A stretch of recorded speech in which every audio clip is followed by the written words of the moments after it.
Olá pessoas, quem fala aqui é Belmiro, bem-vindos e bem-vindas ao nosso podcast. Esse podcast da Estúdio Sala de Aula, gravado com o aplicativo Anchor, Anchor.fm. Então recomendo, se vocês quiserem acompanhar melhor nos podcasts, também produzir o seu próprio podcast, grave com o Anchor, em que você não tem que pagar nada e também não tem limite de armazenamento. Então, sem mais delongas, vamos então para o nosso episódio.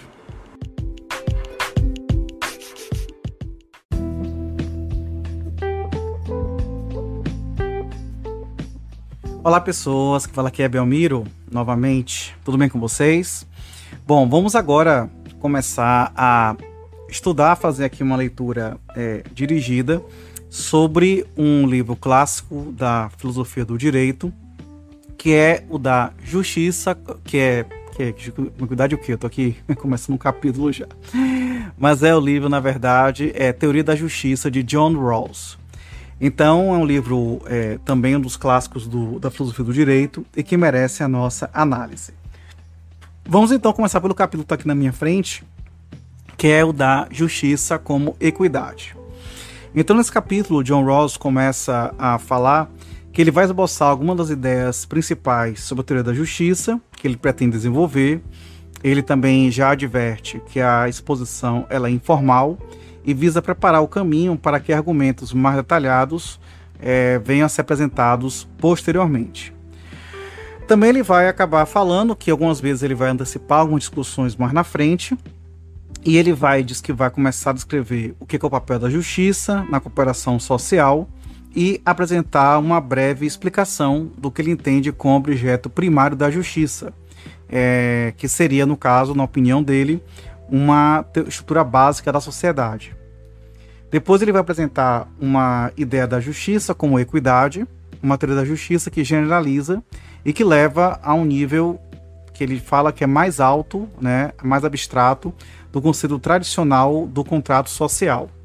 Então a gente já vê aqui que John Rawls, ele, assim como seus comentadores falam, ele é de posição contratualista. Então ele fala que o pacto social, que a gente vê muito lá naqueles clássicos, ele é substituído por uma situação inicial que incorpora algumas restrições de conduta baseada em razões destinadas a conduzir a um acordo inicial sobre os princípios da justiça. E também ele vai falar que, em contraste dessas concepções clássicas da justiça, como a justiça utilitária e a intuicionista, e considera algumas das diferenças entre essas visões e a da justiça como equidade também. Então ele fala que o objeto seria elaborar uma teoria da justiça que seja uma alternativa para essas doutrinas, ou seja, ele quer uma visão diferente do utilitarismo, diferente dessas outras, que há muito tempo domina nossa tradição filosófica. No seu primeiro tópico aqui desse capítulo 1, que é intitulado esse tópico, o papel da justiça, ele fala que a justiça é a primeira virtude das instituições sociais e, como verdade, ele na verdade, também dos sistemas de pensamento como um todo. Então, ele fala que, embora elegante e econômica, uma teoria deve ser rejeitada ou revisitada se ela não for verdadeira. Então, ele diz também que, da mesma forma que as leis, as instituições, por mais eficientes e por bem organizadas que sejam, também devem ser reformadas ou abolidas se forem injustas. Então, cada pessoa possui uma própria inviolabilidade fundada na justiça, que nem mesmo o bem-estar da sociedade como um todo pode ignorar. E por essa razão, a justiça nega que a perda da liberdade de alguns justifique por um bem maior partilhado por outros.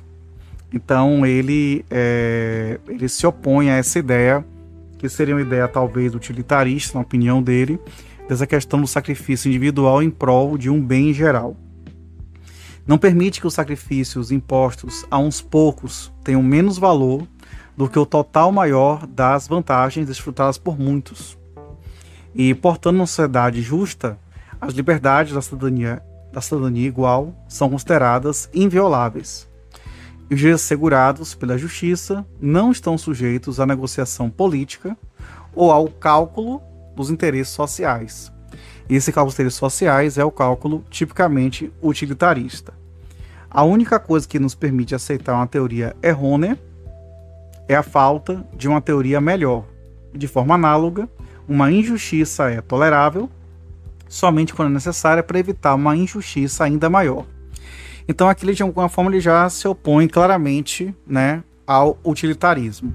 Ele rejeita e fala que o utilitarismo talvez tenha sido importante num certo momento por se tratar de uma justiça, na verdade, boa, enquanto não via ainda uma teoria, uma explicação melhor.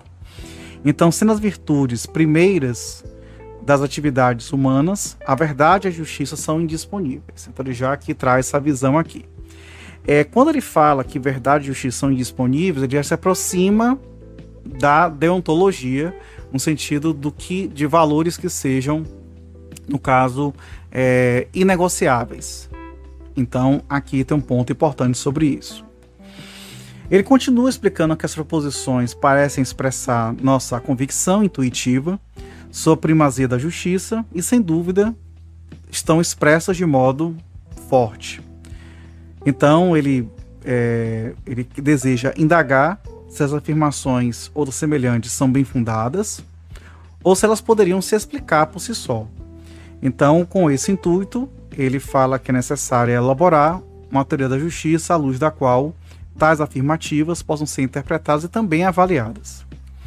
Então ele afirma que começará considerando o papel dos princípios da justiça. Ele vai assumir, né, vai partir do pressuposto, né, de um começo aqui para fixar as ideias, que a sociedade é uma associação mais ou menos autossuficiente de pessoas que em suas relações mútuas reconhecem certas regras de conduta como obrigatórias e que na maioria das vezes agem de acordo com elas. Eu gostei da maioria das vezes, age de acordo com elas. Então ele fala também, suponhamos que essas regras especifiquem um sistema de cooperação concebido para promover o bem dos que fazem parte dela. Então, embora a sociedade seja um empreendimento cooperativo, visando vantagens mútuas, ela é tipicamente marcada por um conflito, bem como por uma identidade de interesses. Então ele fala que tem uma identidade de interesses porque a cooperação social possibilita que todos tenham uma vida melhor da que teria qualquer um dos membros se cada um dependesse de seus próprios esforços. E aqui ele realmente continua bem assim nessa visão contratualista. Então ele fala que vai haver um conflito de interesses porque as pessoas não são indiferentes no que se refere a como os benefícios maiores produzidos pela colaboração mútua são distribuídos, pois para perseguir seus fins, cada um prefere uma participação maior no lugar de participação menor. Então cada vez você quer mais coisas. Então exige-se um conjunto de princípios para escolher entre várias formas de ordenação social que determina essa divisão de vantagens e para selar um acordo sobre as partes distributivas adequadas. Isso aqui é interessante. Um acordo sobre as partes distributivas adequadas, isso aqui vai ser importante para no que eu ia falar mais adiante. Então esses princípios são os princípios da justiça social. Eles fornecem um modo de atribuir direitos e deveres nas instituições básicas da sociedade e define a distribuição apropriada dos benefícios e de encargos da cooperação social. Então, ou seja, ele aqui afirma o que, portanto? Que os princípios da justiça social vão ser os parâmetros para a distribuição dos encargos e dos benefícios. Então, como ele já se opôs aqui ao utilitarismo, então essa coisa do bem maior, ele parece que ele vai se afastar. Então, com base nisso, ele fala que o importante são os princípios da justiça social. Aí começa a fazer aqui algumas comparações, algumas simulações. Fala assim, digamos agora que uma sociedade é bem ordenada, não apenas quando está planejada para promover o bem de seus membros, mas quando também é efetivamente regulada por uma concepção pública de justiça. Isto é uma sociedade na qual, primeiramente, todos aceitam e sabem que os outros aceitam os mesmos princípios de justiça. Calma aí, viu Rose? Porque Todos aceitam e sabem que os outros aceitam os princípios de justiça. Aí você está indo para uma moral universal? Vamos lá. 2. As instituições sociais básicas geralmente satisfazem. Eu gostei desses termos que ele usa, geralmente, etc. E geralmente se sabe que satisfazem esses princípios. Nesse caso, embora os seres humanos possam fazer excessivas exigências mútuas, eles contudo reconhecem um ponto de vista comum a partir do qual suas reivindicações podem ser julgadas. Se a inclinação dos seres humanos ao interesse próprio torna necessária a vigilância de uns sobre os outros, o sentido público de justiça torna possível a sua associação segura. E os indivíduos, com objetivos e propósitos díspares, uma concepção partilhada de justiça estabelece os vínculos da convivência cívica. O desejo geral de justiça limita a persecução de outros fins. Então, se imagina uma concepção de justiça como constituindo a carta fundamental de uma associação humana bem ordenada. Ok. Vamos lá. Ele está indo pelo campo realmente mais principiológico. Aí ele vai entrar num ponto aqui que é interessante, porque são situações concretas. Porque, de modo geral, os filósofos consequencialistas, nos quais nós encontramos utilitaristas, eles pensam muito assim, tá, você vai trabalhar com base pensando no que vai resultar de concreto. Então ele vai falar aqui de concreto aqui agora. Qual a opinião dele?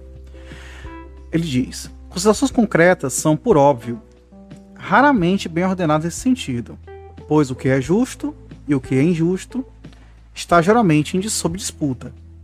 Os homens discordam sobre quais princípios deveriam definir os termos básicos de sua associação. Todavia, ainda podemos dizer, apesar dessa discordância, que cada um deles tem a sua concepção de justiça. Isto é, eles entendem que necessitam e estão dispostos a defender sua necessidade de um conjunto de princípios para atribuir direitos e deveres básicos. Bom, aqui também é interessante que ele já traz aqui um reconhecimento implícito de que os direitos e deveres decorrem de princípios. Será que Rawls vai falar direito natural mais adiante? Vamos ver isso aqui. Ou vai ser positivista, né? Vai dizer que são princípios do ordenamento jurídico. Então vamos lá. E para determinar o que eles consideram como a distribuição adequada dos benefícios em cargos da cooperação social. Então ele fala que aparentemente é natural, pensa no conceito de justiça como sendo distinto das várias concepções de justiça e como sendo especificado pelo papel que esses diferentes conjuntos de princípios, essas diferentes concepções têm em comum. Então, assim, os que defendem outras concepções de justiça podem concordar que as instituições são justas quando não se fazem distinções arbitrárias. Então ele combate a arbitrariedade entre pessoas na atribuição de direitos e deveres básicos e quando as regras determinam um equilíbrio adequado. Equilíbrio vai ser muito constante na obra dele, entre reivindicações concorrentes das vantagens da vida social. Os seres humanos conseguem concordar com a descrição de instituições justas porque as noções de distinção arbitrária e de equilíbrio apropriado, que se incluem no conceito de justiça, ficam abertas à interpretação de cada um, de alguns princípios de justiça que ele aceita. Esses princípios determinam quais semelhanças e diferenças entre as pessoas são relevantes na determinação de direitos e deveres e especificam qual divisão de vantagem é apropriada. É claro que essa distinção entre conceitos e várias concepções de justiça não se resolve nenhuma questão importante. Simplesmente ajuda a identificar o papel dos princípios de justiça social. Então, inclusive, quando ele narra aqui, ele está falando que cada um entende o justo e o injusto de uma maneira específica. E ele fala que, até então, tudo isso que ele quis dizer aqui não significa muita coisa com relação a uma fórmula de justiça. Mas sim apenas que os princípios têm um papel importante na justiça social. Então, vamos lá. Aí, se vocês depois pegarem aí o que nós falamos sobre Herbert Hart, inclusive, tem aí uma longa resposta que ele faz com o do Work no tocante aos princípios jurídicos. Então, é bom a gente permear por aí. Então, um certo consenso na concepção de justiça não é, todavia, o único pré-requisito para uma comunidade humana viável. Há outros problemas sociais fundamentais, em particular os de coordenação, eficiência e estabilidade. Aqui 3, ó. Coordenação, eficiência e estabilidade. Assim, os planos dos indivíduos precisam se encaixar uns nos outros, para que as várias atividades sejam compatíveis entre si e possam ser todas executadas sem que as expectativas legítimas de cada um sofram frustrações graves. Mas ainda, a execução desses planos deveria levar à consecução de fins sociais de formas e eficientes e coerentes com a justiça. Por fim, o esquema de cooperação social deve ser estável, deve ser observado de modo mais ou menos regular, e suas regras básicas devem espontaneamente nortear a ação. E quando ocorrem infrações, devem existir formas estabilizadoras. Vejam que está falando equilíbrio, estabilização, né? Vamos lá. Que impeçam maiores violações e que tendam a restaurar a organização social. Agora, é claro que esses 3 problemas estão vinculados com o da justiça. Na ausência de uma certa medida de consenso sobre o que é justo ou injusto, fica claramente mais difícil para os indivíduos coordenar seus planos com eficiência, a fim de garantir que acordos mutuamente benéficos sejam mantidos. A desconfiança e o ressentimento corroem os vínculos da civilidade, e a suspeita e a hostilidade tentam os homens a agir de maneiras que eles, em circunstâncias diferentes, evitariam. Assim, embora o papel distintivo das cooperações de justiça seja especificar os direitos e deveres básicos e determinar as partes distributivas, tá? Necessariamente afeta a parte apropriada, a maneira como a concepção faz disso necessariamente afeta os problemas de eficiência, coordenação e estabilidade. Novamente, eficiência, coordenação e estabilidade. Não podemos, em geral, avaliar uma concepção da justiça unicamente por seu papel distributivo, por mais útil que ela seja na identificação do Conselho de Justiça. Precisamos levar em conta suas conexões mais amplas, pois, embora a justiça tenha uma certa prioridade, sendo a virtude mais importante das instituições, ainda é verdade que, em condições iguais, uma concepção da justiça é preferível à outra, quando as suas consequências mais amplas são mais desejáveis. Ok, falou, deu ideia boa, mas não chegou aqui num ponto importante.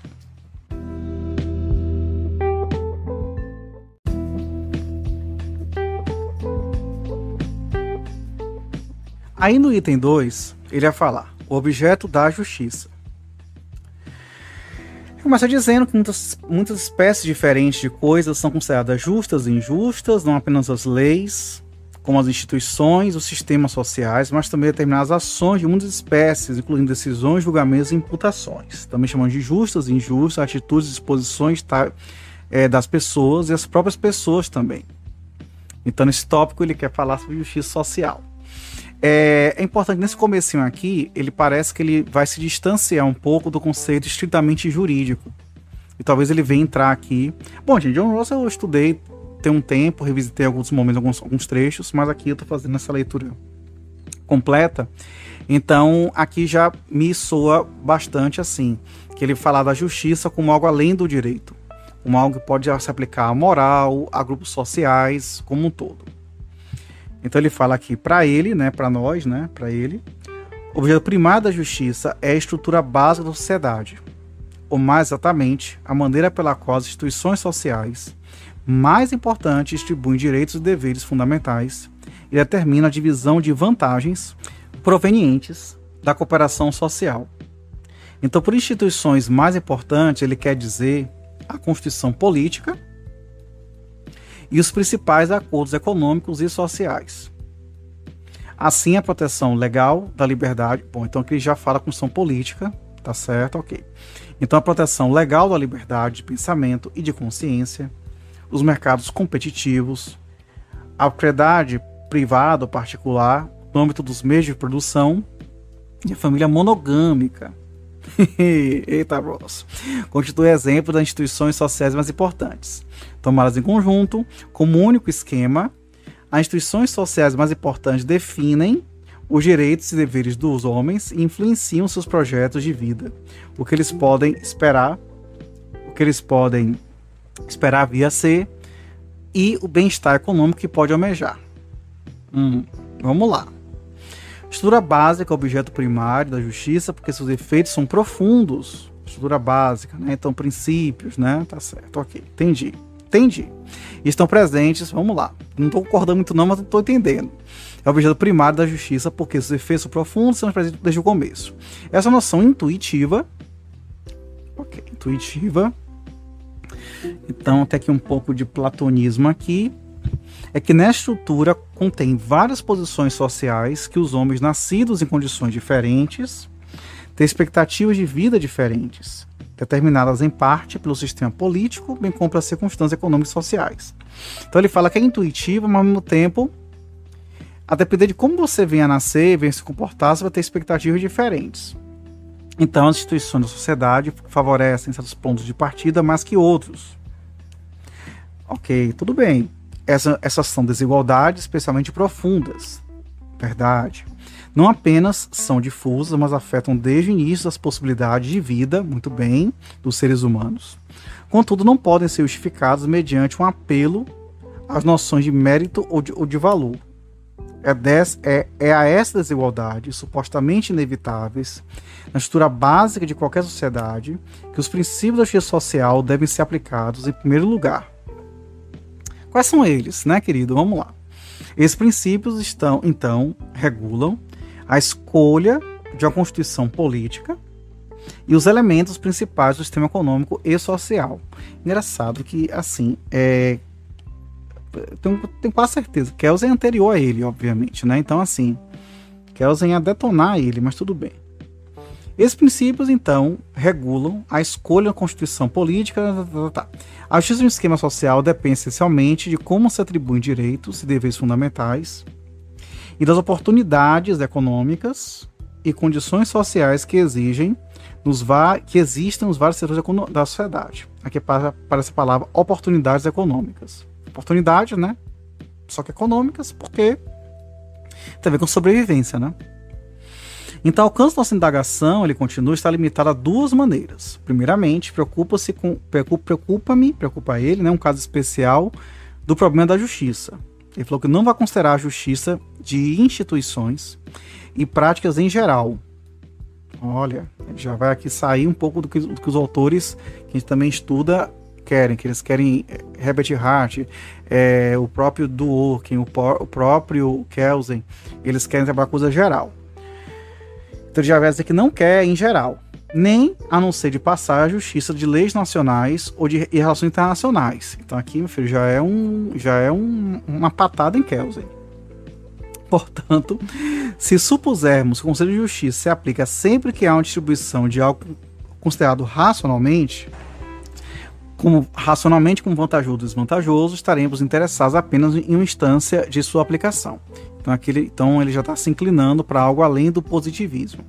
Então não há motivo para supor de antemão que os princípios satisfatórios para a estrutura básica se mantenham em todos os casos. Esses princípios podem não funcionar para regras e práticas de associações privadas ou para aquelas de grupos sociais menos abrangentes. Podem ser irrelevantes para os diversos usos informalmente consagrados e comportamentos do dia a dia. Podem não elucidar a justiça, ou melhor, talvez a equidade de organizações de cooperação voluntária ou procedimentos para obter entendimentos contratuais. As condições para o direito internacional talvez exijam princípios diferentes, descobertos de um modo um pouco diferente. Ele diz que ficará satisfeito se for formular uma concepção razoável de justiça. Então ele já está falando aqui que nas suas centenas de páginas que vem aqui adiante, ele não quer fechar essa discussão, mas ele quer a concepção razoável de justiça para a estrutura básica da sociedade, concebida por ora como um sistema fechado, isolado de outras sociedades. Ele fala por ora, por enquanto, para poder facilitar a discussão e análise. A importância desse caso especial é óbvia e não precisa de nenhuma explicação. É natural conjecturar que, assim, se tivermos uma justiça, uma teoria sólida para esse caso, à sua luz os problemas restantes da justiça se revelarão administráveis. Com modificações adequadas, essa teoria deveria fornecer a chave para algumas outras questões. Então ele vai falar que outra limitação na discussão é que, na maioria dos casos, ele examina os princípios de justiça que deveriam regular uma sociedade bem ordenada. Então presume-se que cada um haja com justiça e cumpra a sua parte para manter as instituições justas. Então ele fala o quê? Que só vai funcionar a teoria dele se for minimamente ordenado, se as pessoas tiverem uma noção do que estão fazendo. Embora a justiça possa ser, como observou David Hume, a virtude cautelosa e ciumenta, ainda podemos perguntar como seria uma sociedade perfeitamente justa. Então ele examina primeiramente o que chama a teoria da conformação estrita em oposição à teoria da conformação parcial. E essa última, a da conformação parcial, estuda os princípios que determinam como devemos lidar com a injustiça. Abrange tópicos tais como a teoria da pena, a teoria da guerra justa e a identificação das várias maneiras de oposição a regimes injustos, variando da desobediência civil e da objeção de consciência à resistência armada e à revolução. Também se incluem aqui questões de justiça compensatória e da avaliação de uma forma de injustiça institucional em relação a outra. Aqui já estou vendo problemas jurídicos bem interessantes aqui. Então é óbvio que problemas da teoria da submissão parcial são questões prementes e urgentes, são coisas que enfrentamos no dia a dia. A razão para começarmos com a teoria ideal é que ela oferece, creio eu, a única base para o entendimento sistemático desses problemas prementes. A discussão da desobediência civil, por exemplo, depende dela, que já seria uma conformação parcial. No mínimo, quero presumir de que de nenhum outro modo se pode conseguir um entendimento mais profundo e que a natureza e os objetivos de uma sociedade perfeitamente justa são parte fundamental na teoria da justiça. Então ele fala que temos que idealizar essa justiça ideal. Ora, admitimos que o conceito de estrutura básica é um tanto quanto vago. Não está sempre claro quais instituições ou quais seus aspectos deveriam ser incluídos. Mas seria prematuro preocupar-se com essa questão agora. Ele vai prosseguir discutindo princípios que realmente se aplicam àquilo que é certamente uma parte da estrutura básica, como se entende intuitivamente. Ele vai tentar depois estender a aplicação desses princípios, de modo que cubram o que pareceria constituir os elementos principais da estrutura básica. Talvez esses princípios demonstrem ser perfeitamente gerais, embora isso seja improvável. Ele não acredita que esses princípios serão gerais, e é suficiente que se apliquem aos casos mais importantes de justiça social. O ponto que se deve ter em mente é que a concepção de justiça, para a estrutura básica, tem valor intrínseco. Não deveria ser descartada só porque esses princípios não são satisfatórios em todos os casos. Então aqui ele já fala o seguinte: a importância desses princípios são, por si só, autodemonstráveis, mas não quer dizer que possam ser conseguidos em todos os casos. Não precisa, para esses princípios terem validade, ele já rejeita a ideia de aplicação em todos os casos. Então deve-se então considerar que a concepção de justiça social fornece primeiramente um padrão pelo qual se devem avaliar aspectos distributivos da estrutura básica da sociedade. Esse padrão, porém, não deve ser confundido com os princípios que definem outras virtudes. Por estrutura básica, as organizações sociais em geral podem ser eficientes ou ineficientes, liberais ou não liberais, e muitas outras coisas, bem como justos ou injustos. Uma concepção completa, definidora de princípios para todas as virtudes de estrutura básica, juntamente com seus respectivos pesos, quando conflitantes entre eles, é mais concepção da justiça, é um ideal social. Ok. Os princípios da justiça são apenas uma parte, embora talvez a parte mais importante de uma tal concepção. O ideal social está, por sua vez, ligado há uma concepção de sociedade, uma visão do modo como os objetivos e propósitos da cooperação social devem ser entendidos. As diversas concepções da justiça são resultado de diferentes noções de sociedade em oposição ao conjunto de visões opostas das necessidades e das oportunidades naturais da vida humana. Então, para entender plenamente a concepção de justiça, precisa se explicitar a concepção de cooperação social da qual ela deriva. Mas, ao se fazer isto, não deveria perder de vista o papel essencial dos princípios da justiça, o objeto principal ao qual se aplicam. Ok. Tudo lindo, vamos continuar, né? Nessas observações preliminares, ele faz uma distinção, ele diz que faz uma distinção entre o conceito de justiça, significando um equilíbrio adequado entre reivindicações concorrentes e uma concepção de justiça como um conjunto de princípios correlacionados com a identificação das causas principais que determinam esse equilíbrio. Também caracterizou a justiça como sendo apenas uma parte de um ideal social, embora a teoria que vai propor, sem dúvida, amplie seu significado cotidiano. A teoria que vai propor não é apresentada como uma descrição de significados comuns, mas como uma avaliação da importância de seus princípios distributivos para uma estrutura base da sociedade. Tá vendo aqui? Princípios distributivos. Pressuponho que qualquer teoria ética, olha que interessante, qualquer teoria ética razoavelmente completa deve incluir princípios para esse problema fundamental e que esses princípios, sejam quais forem, constituem sua doutrina da justiça. Ele considera, por conseguinte, o conceito de justiça se define pela atuação de seus princípios. Ele considera que o conceito de justiça se define pela atuação desses princípios na atribuição de direitos e deveres, na definição da divisão apropriada de vantagens sociais. A concepção de justiça é uma interpretação dessa atuação.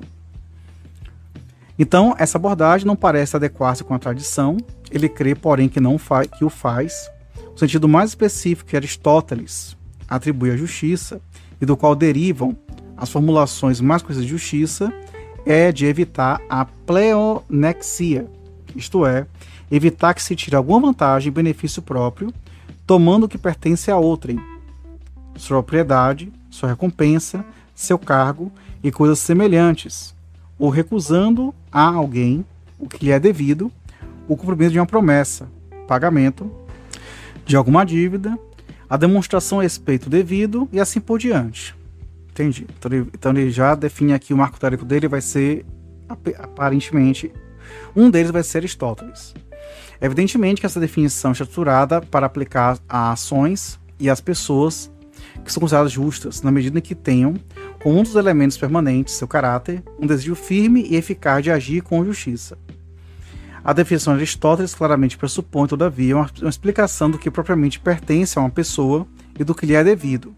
Então, tais direitos muitas vezes derivam de instituições sociais, expectativas legítimas que delas originam. Então, não há um motivo para pensar que Aristóteles discordaria disso. E ele certamente tem uma concepção de justiça social para explicar essas pretensões. Então, a definição que adota o objetivo é aplicar-se diretamente no caso mais importante, que é a justiça da estrutura básica. E não há conflito com a noção tradicional. Então ele fala que não vai se opor a Aristóteles, portanto.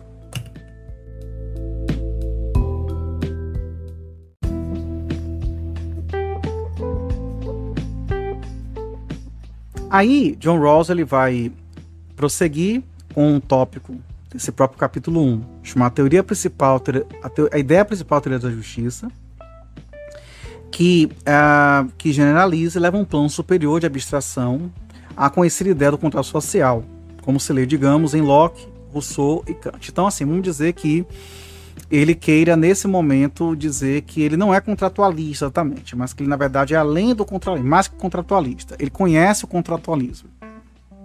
Para fazer isto, não devemos pensar no contrato original como um contrato que introduz uma sociedade particular ou que estabelece uma forma particular de governo. Pelo contrário, a ideia norteadora é que os princípios da justiça para a estrutura base da sociedade são objeto do consenso original. Consenso original.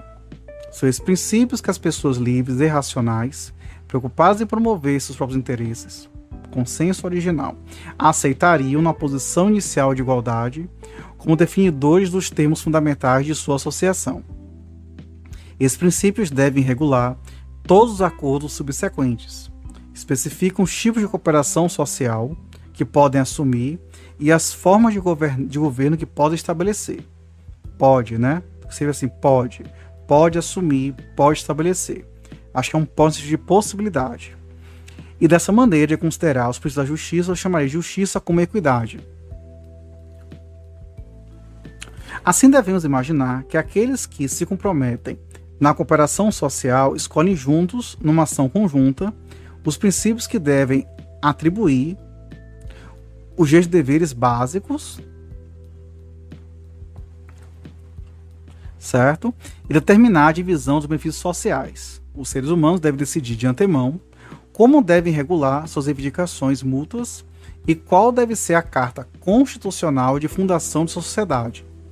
Como cada pessoa deve decidir, com o uso da razão, o que constitui o seu bem, isso é, o sistema de finalidades, e que, de acordo com sua razão, ele deve buscar, assim, um grupo de pessoas deve decidir, de uma vez por todas, tudo aquilo que entre elas se deve considerar justo e injusto. Só que eu não entendi assim. Nesse primeiro momento ele fala de antemão, mas será que ele está falando de forma completa? Talvez não, porque fala de princípio também, que é impossível isso, né? Vamos lá. A escolha que homens racionais fariam nessa situação hipotética de liberdade equitativa. Então ele fala assim, uma situação que todo mundo é exatamente igual. E as pessoas, então, vão definir, né, todos os parâmetros, pressupondo por hora que esse problema de escolha tem uma solução. Determina os princípios da justiça. Na justiça como equidade, a posição original de igualdade corresponde ao estado da natureza, na teoria tradicional do contrato social. Corresponde, vamos lá, justiça com igualdade. Então vamos lá. Ele faz aqui a comparação. Nessa teoria dele, que faz justiça com equidade, a posição, o que ele chama de posição original de igualdade, ela é igual ao que os teóricos contratualistas falam de teoria tradicional do contrato social. Essa posição original não é, obviamente, concebida como uma situação histórica real, muito menos como uma condição primitiva da cultura. Ela é entendida como uma situação puramente hipotética, caracterizada de modo a conduzir a uma certa concepção da justiça. Entre as características essenciais dessa situação está o fato de que ninguém conhece seu lugar na sociedade, a posição de sua classe ou o status social, e ninguém conhece a sua sorte, a distribuição de dotes e habilidades naturais, sua inteligência, força e coisas semelhantes. Ele fala que ele até presumirá que as partes não conhecem suas concepções do bem ou suas propensões psicológicas particulares. Os princípios da justiça são escolhidos sob o véu da ignorância. Isso garante que ninguém é favorecido ou desfavorecido na escolha dos princípios pelo resultado do acaso natural ou pela contingência das circunstâncias sociais. Ele está falando o seguinte, que se você souber das suas condições pessoais ou tiver consciência delas, você vai acabar escolhendo os princípios que vão ser interessantes para você. Então, por isso que ele está tentando fazer esse esforço hipotético. Ele falou aqui que não é um esforço real, histórico, para tentar descobrir quais seriam os verdadeiros princípios. Uma vez que todos estão em uma situação semelhante e ninguém pode designar princípios para favorecer essa condição particular, os princípios da justiça são o resultado de um consenso ou um ajuste equitativo. Tudo bem, se você tá todo mundo assim, você lobotomizou todo mundo, digamos assim.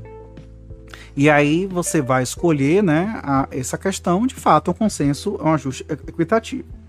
Dadas as circunstâncias da posição original, a simetria das relações mútuas, essa situação original é equitativa entre os indivíduos tomados como pessoas éticas, isto é, como seres racionais, com objetivos próprios e capazes, na minha hipótese, de um senso de justiça.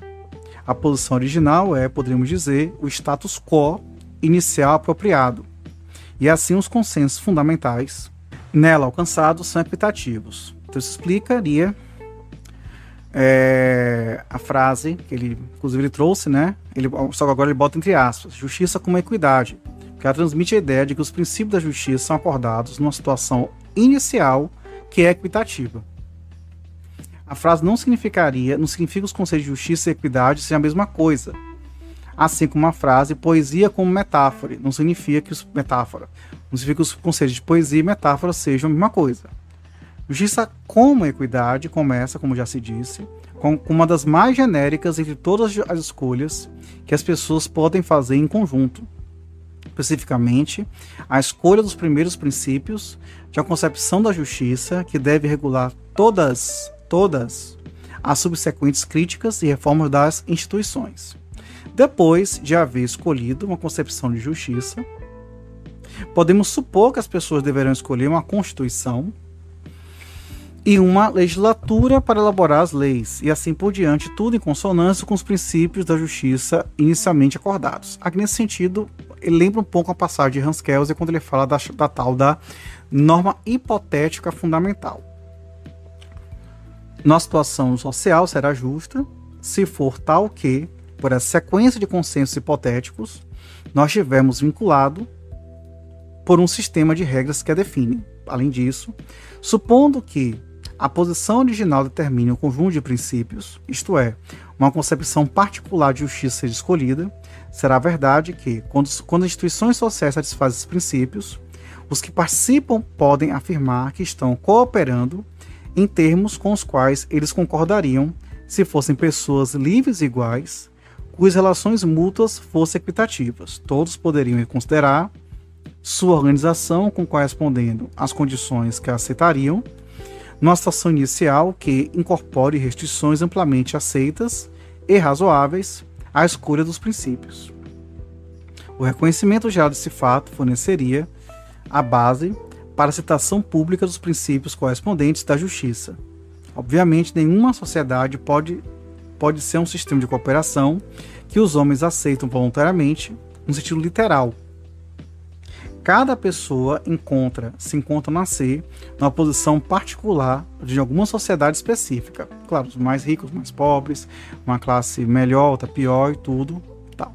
Numa situação pessoal, né, maior, diferente, enfim. Privilegiado, não privilegiado, enfim. E a natureza dessa posição afeta substancialmente suas perspectivas.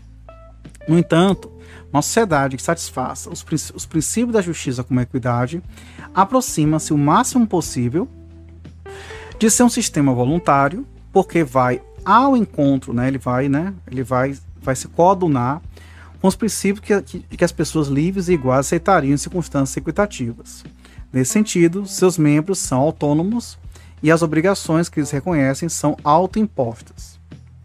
Então, uma característica da justiça como a equidade é de conceber as partes na situação inicial como racionais e mutuamente desinteressadas. Tá, são racionais e são mutuamente desinteressadas, porque não estão puxando sardinha para o seu próprio lado. Isso não significa que as partes sejam egoístas, isto é, indivíduos com apenas certos tipos de interesses, por exemplo, riquezas, prestígio e poder. Mas são concebidas como pessoas que não têm interesse nos interesses de outras. Isso aqui é interessante. Elas devem supor que até esses objetivos espirituais podem sofrer oposição, da mesma forma que os objetivos dos que professam religiões diferentes podem sofrer oposição. Além disso, o conceito de racionalidade deve ser interpretado tanto quanto possível no sentido estrito, que é padrão na teoria política de adotar os meios mais eficientes para certos fins. Até certo ponto ele vai modificar esse conceito, ele vai falar isso melhor adiante, mas deve-se tentar não introduzir nele nenhum elemento ético, por enquanto. Assim, por enquanto é de minha parte, tá? A situação inicial deve ser caracterizada como acordos totalmente aceitos. Ao elaborarmos a concepção de justiça como equidade, uma das tarefas principais é determinar que princípios, sim, claro, né, querido, da justiça seriam escolhidos na posição original. Para fazê-lo, precisamos descrever essa situação com alguns pormenores e formular com cuidado o problema da escolha que ela apresenta. Essas questões serão tratadas em capítulos imediatamente subsequentes.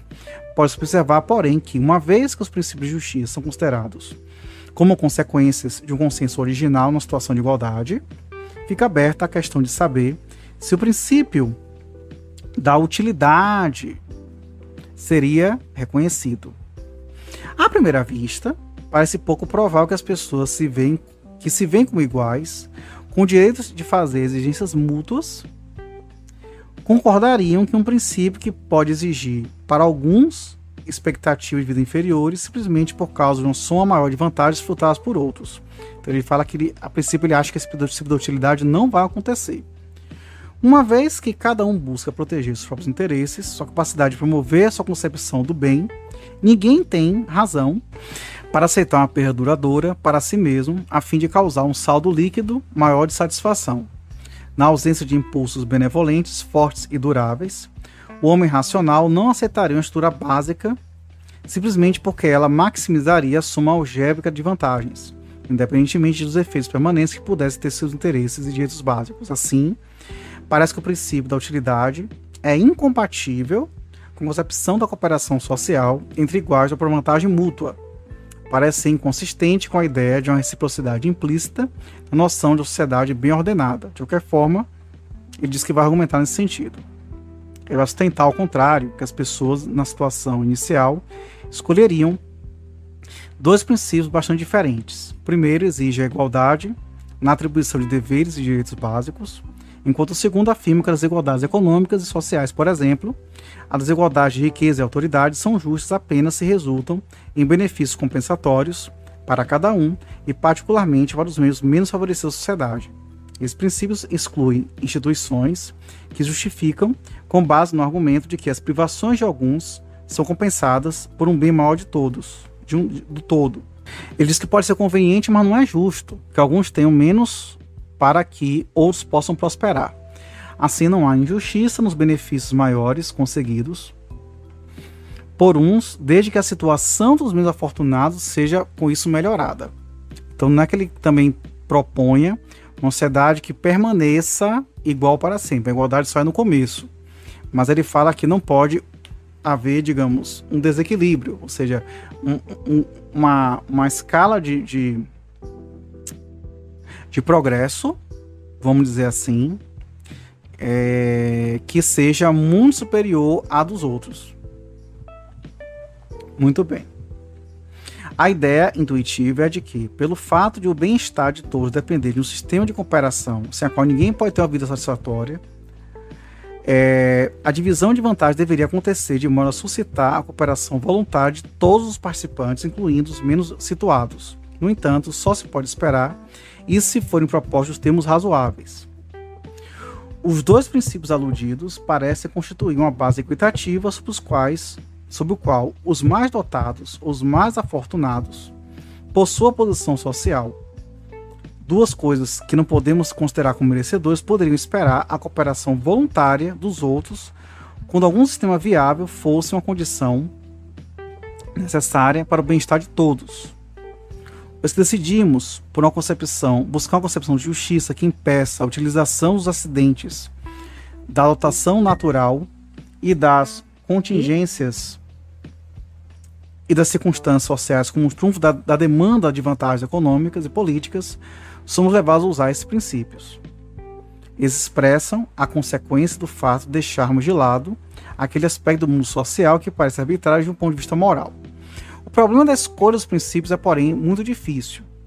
Ele não espera que a resposta que vai sugerir seja convincente para todos. Por isso, vale a pena observar que desde o início a justiça como equidade, como outras visões contratualistas, agora ele está afirmando que a visão dele é contratualista. Consiste em duas partes. Primeira parte, uma interpretação da situação inicial e do problema de escolha colocado naquele momento.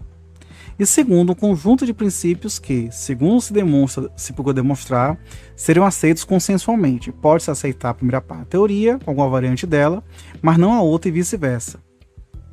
O conceito de situação contratual inicial pode parecer razoável, embora os princípios particulares propostos sejam rejeitados. Certamente quero sustentar que a concepção mais aprimorada da situação conduz a princípios de justiça contrários. Peraí, como é que é? Certamente quero sustentar que a concepção mais apropriada da situação conduz a princípios de justiça contrários ao utilitarismo e ao perfeccionismo. Perfeccionismo de buscar o ideal. E que, portanto, a doutrina do contrato oferece uma alternativa para essas visões. Todavia, é possível contestar esse ponto de vista, mesmo concedendo que o método contratualista seja uma maneira útil de estudar teorias éticas e de apresentar os pressupostos em que se baseiam. A justiça como a equidade é um exemplo do que chamei de teoria contratualista. Ele está afirmando que pode haver uma objeção ao termo contrato e a expressões correlatas, mas suponho que ela será bastante útil. Muitas palavras têm conotações enganosas, que no começo tendem a confundir. Os termos utilidade e utilitarismo certamente não são uma exceção. Eles também causam sugestões infelizes que críticos hostis se mostram inclinados a explorar. Todavia, são termos suficientemente claros para quem está preparado para estudar a doutrina utilitarista. O mesmo deveria ser verdade para o termo contrato aplicado a teorias morais. Então, já falou que, como já mencionou, ele mesmo disse, para entender é preciso ter em mente que se aplica a um certo nível de abstração. Então, o conteúdo do consenso pertinente não consiste em formar uma determinada sociedade ou adotar uma determinada forma de governo, mas aceitar certos princípios. Além disso, compromissos que se referimos são hipotéticos e yara. Então, a terminologia contrato que ela transmite a ideia de que princípios de justiça podem ser concebidos como princípios que seriam escolhidos por pessoas racionais e que assim as teorias da justiça seriam assim verificadas. Ele também vai advertir que a justiça com equidade não é uma teoria completa contratualista, pois está claro que a ideia contratualista pode ser estendida à escolha de um sistema ético mais ou menos completo. Isso é um sistema que inclua princípios para todas as virtudes e não apenas para a justiça. Muitas vezes ele vai considerar apenas os princípios da justiça e outros extremamente relacionados com eles. Não procura discutir as virtudes de uma forma sistemática. Naturalmente, se a justiça como equidade der resultados razoavelmente bons, um próximo passo seria estudar uma visão mais geral sugerida pela expressão probidade como equidade, que ele fala que já é algo mais elevado. Mas mesmo que essa teoria mais ampla não abrange todas as relações morais, uma vez que aparentemente incluiria apenas nossas relações com outras pessoas e não levaria em conta como devemos nos comportar em relação aos animais e ao resto da natureza. Então, ele não afirma que a noção de contrato ofereça um modo de abordar essas questões, que sem dúvida são de maior importância e deverei deixá-las de lado. Precisamos reconhecer o alcance limitado da justiça como equidade e do tipo genérico de visão que ela representa, e em que medida suas conclusões devem ser revisitadas depois de que essas outras questões forem respondidas. Não se pode decidir, no caso, antecipadamente. Bom, então com essa reflexão a gente vai parar por aqui. A gente vai continuar no nosso próximo episódio de John Rawls. Um abraço e tchau, tchau.